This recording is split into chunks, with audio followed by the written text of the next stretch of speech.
12 नवंबर 1996 हरियाणा के चरखी दादरी में शाम के लगभग 6:30 बजे का समय था। गांव के लोग अपने अपने खेतों से घर को लौट रहे थे। इतने में ही उन्हें एक जोरदार धमाके की आवाज आती है। ऐसा लगा मानो आसमान फट पड़ा हो। वहां के लोग कुछ समझ पाते इससे पहले ही आसमान से आग के गोले और मलबे के टुकड़े बरसने लगे।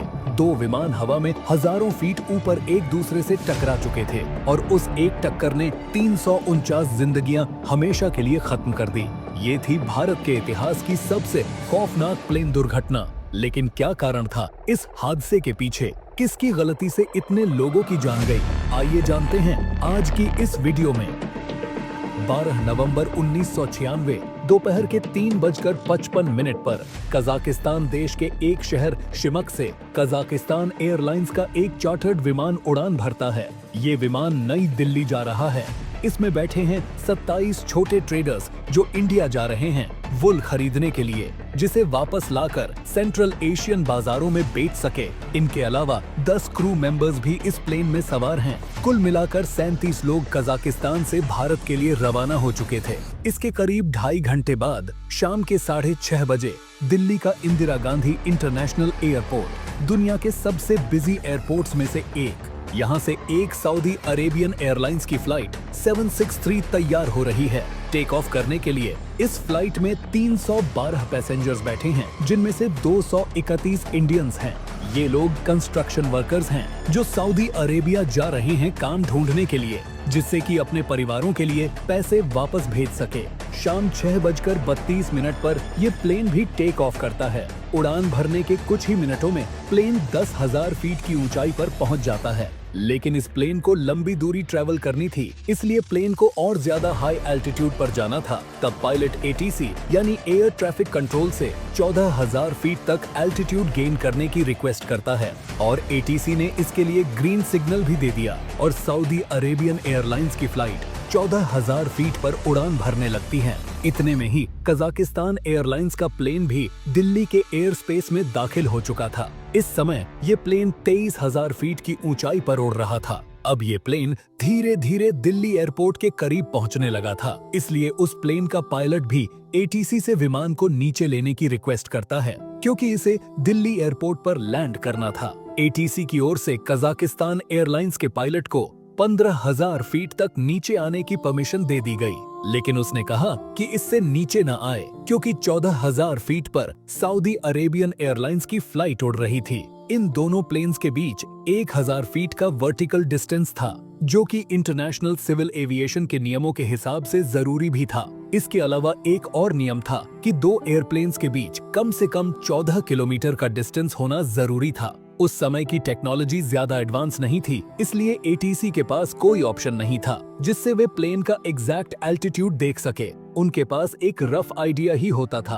और प्लेन के एल्टीट्यूड की इंफॉर्मेशन के लिए उन्हें पायलट्स की दी गई इंफॉर्मेशन पर डिपेंड रहना पड़ता था। ATC के पास इस तरह के राडार डिस्प्ले होते हैं जो प्लेन की अप्रॉक्स पोजीशन ब्लिंकिंग डॉट के रूप में बताते हैं। उस दिन ATC कंट्रोलर ड्यूटी पर VK दत्ता बैठे थे।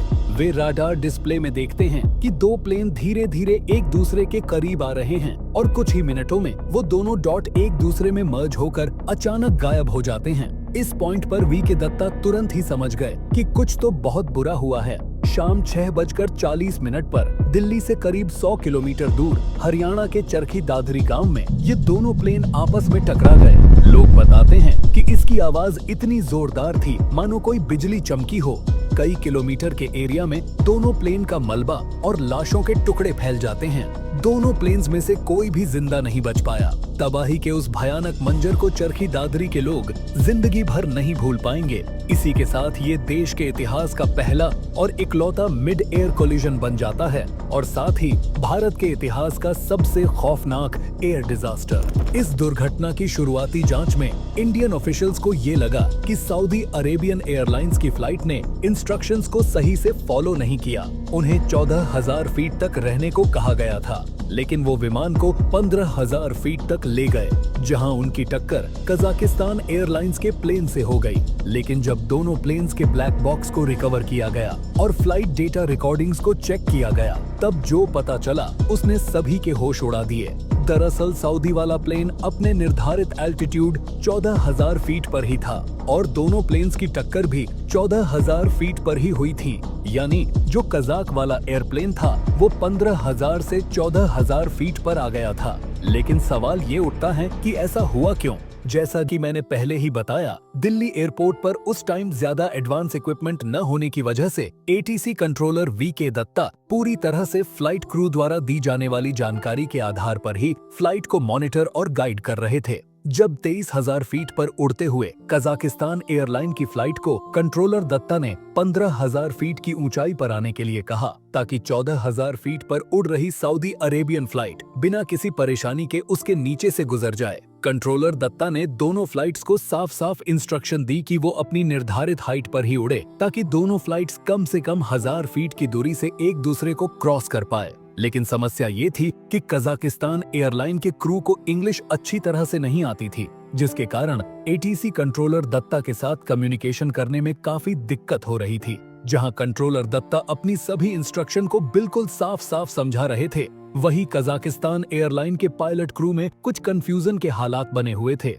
इनफैक्ट एक रेडियो ऑपरेटर था प्लेन के अंदर जो एटीसी से आए मैसेज को ट्रांसलेट करने लग रहा था इंग्लिश से रशियन में ताकि इन पायलट्स को समझ में आ सके। इंग्लिश के अलावा कजाकिस्तान पायलट कंट्रोलर दत्ता द्वारा बताई जा रही हाइट लेवल को भी ठीक से नहीं समझ पा रहे थे। इंटरनेशनल एविएशन स्टैंडर्ड्स को फॉलो करते हुए कंट्रोलर दत्ता हाइट को फीट में बता रहे थे, लेकिन उन दिनों कजाकिस्तान पायलट हाइट को मीटर में मापते थे और इसीलिए उन्हें कंट्रोलर दत्ता द्वारा बताई जा रही हाइट को समझने और कैलकुलेट करने में बहुत परेशानी आ रही थी। इंग्लिश न आने के कारण कंट्रोलर दत्ता की बात न समझ पाने और मीटर और फीट में कंफ्यूज हो जाने के कारण कजाकिस्तान पायलट्स प्लेन को 15,000 फीट के बजाय 14,000 फीट की ऊंचाई पर ले आए, जहां सऊदी अरेबियन फ्लाइट अपने निर्धारित ऊंचाई 14,000 फीट पर जा रही थी। उसके ठीक ऑपोजिट डायरेक्शन से कजाकिस्तान फ्लाइट भी 14,000 फीट से लैंड करने के लिए आ रही थी। आमतौर पर ऐसे हालात में पायलट्स दूसरे प्लेन को देखकर भी बचने की कोशिश करते हैं,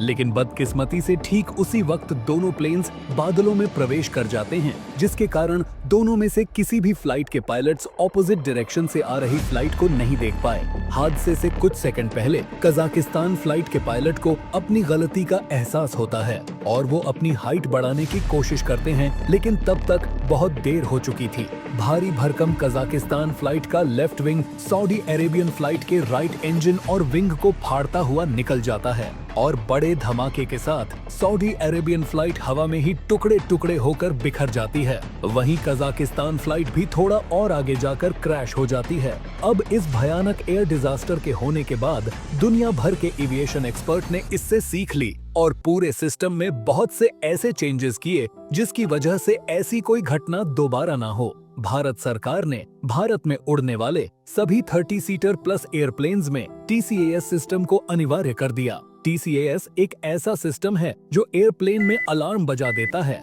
अगर कोई भी और विमान उस एयरप्लेन के 1,000 फीट वर्टिकल डिस्टेंस में आए। इसके अलावा एक बार जब अलार्म बज जाता है तो ये सिस्टम पायलट को बताता भी है कि किस डायरेक्शन में उड़ो ताकि ये 1,000 फीट डिस्टेंस मेंटेन रह सके। इसके साथ ही सभी देशों ने मिलकर ये तय किया कि जो भी पायलट इंटरनेशनल फ्लाइट उड़ाएगा उसे इंग्लिश समझना और बोलना आना कंपलसरी है और थैंकफुली आज तक इंडिया में भी ऐसी कोई घटना दोबारा नहीं हुई। हालांकि अहमदाबाद में एयर इंडिया की फ्लाइट टेक ऑफ के कुछ सेकंड्स बाद ही क्रैश हो गई। इसके पीछे एग्जैक्टली क्या कारण था वो अभी तक सामने नहीं आया है। इस पर अभी इन्वेस्टिगेशन जारी है। जैसे ही कुछ इन्फॉर्मेशन आएगी मैं उस पर भी डिटेल्ड वीडियो बनाऊंगा। अगर आपको ये वीडियो पसंद आई तो इसे एक लाइक और चैनल को सब्सक्राइब जरूर करें। अगर आप ऐसी ही प्लेन क्रैश पर और वीडियो देखना चाहते हैं तो आपके सामने आई इस वीडियो पर क्लिक कर दीजिए। धन्यवाद।